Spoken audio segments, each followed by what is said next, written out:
Qu'on regarde un film, qu'on bosse de la maison, qu'on consulte nos emails, on utilise le cloud, tout le temps.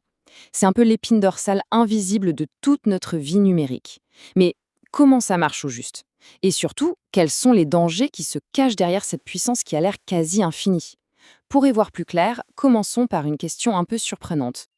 Alors la réponse, elle est assez étonnante. Toutes ces organisations, si différentes, dépendent d'une seule et même technologie pour gérer leurs opérations, qui sont, on s'en doute, gigantesques.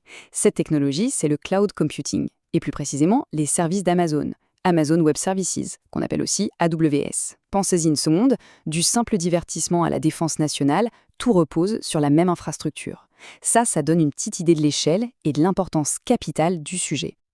Bon, pour vraiment saisir à quel point le cloud a tout changé, il faut faire un petit bond en arrière. Revenons à l'époque où le monde numérique, il tournait sur des grosses piles de serveurs physiques, des vraies machines, bien réelles. Et ça posait un problème énorme, un vrai casse-tête pour toutes les entreprises.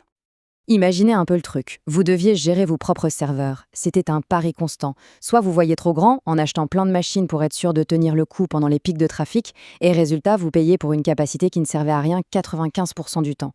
C'est ce qu'on appelle une dépense en capital ou CAPEX, et elle était colossale. Soit à l'inverse, vous n'en achetiez pas assez, et là, au premier succès, paf, le site web plante, l'expérience client est ruinée.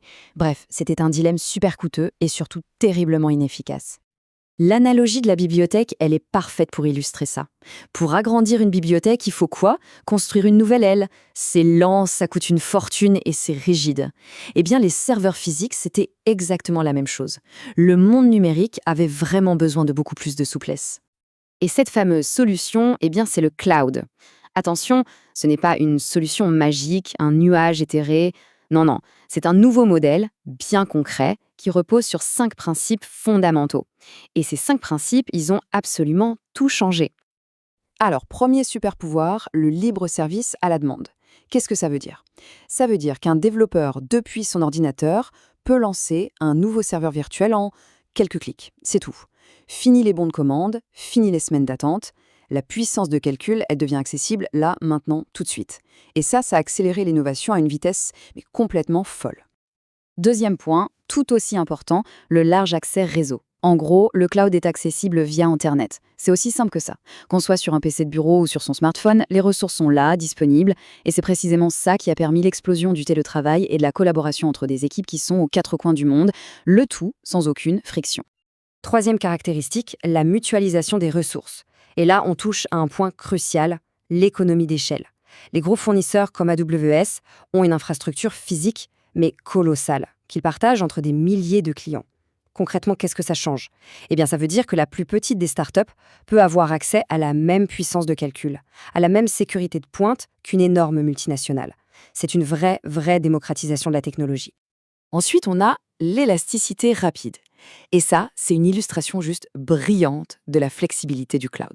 Prenez un site de e-commerce. Pendant les soldes, il peut, de manière totalement automatique, multiplier sa capacité par 10 pour encaisser l'énorme afflux de visiteurs. Et quelques heures plus tard, hop, il revient à la normale. Tout ça sans la moindre intervention humaine. Le résultat, on ne paye jamais pour des ressources qu'on n'utilise pas, tout en garantissant un service impeccable. Et enfin, le cinquième point, le service mesuré, ou pour le dire plus simplement, la transparence totale des coûts. Dans le cloud, tout est mesuré avec une précision d'horloger.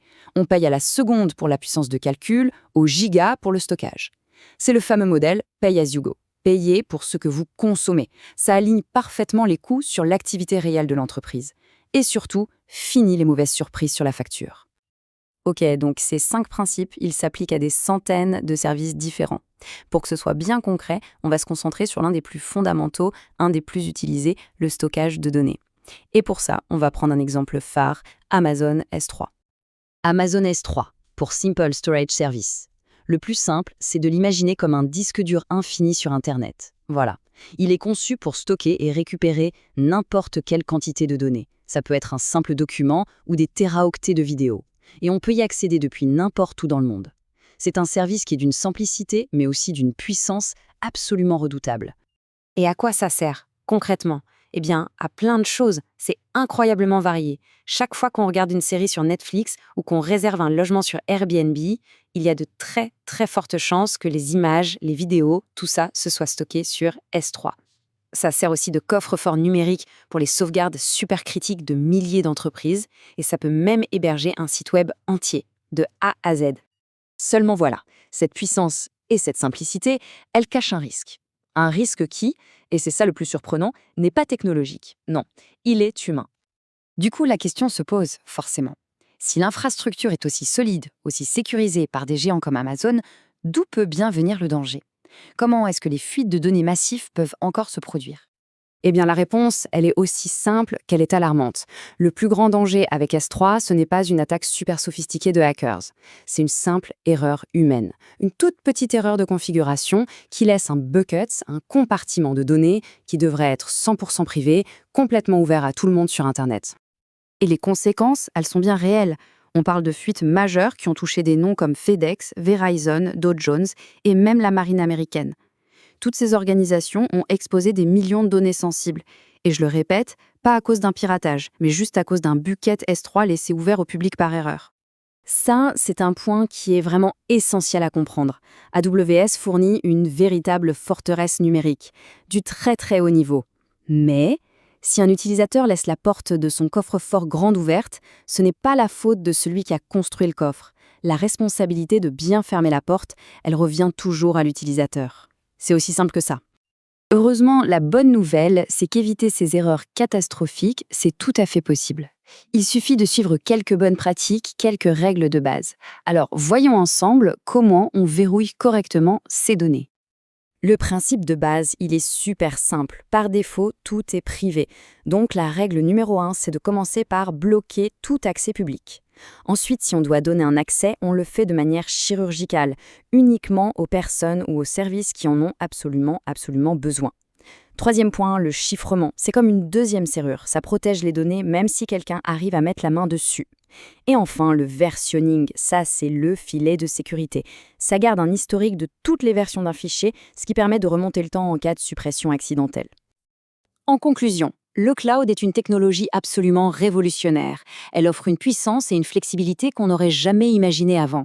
Mais comme n'importe quel outil très puissant, ça demande de la connaissance et de la rigueur. Et toute cette exploration nous ramène finalement à une question qui nous concerne tous. Notre vie numérique est dans le cloud. Mais nos fichiers sont-ils aussi sécurisés qu'on le pense? La réponse, en fin de compte, elle dépend entièrement de la vigilance avec laquelle on applique ces quelques principes fondamentaux.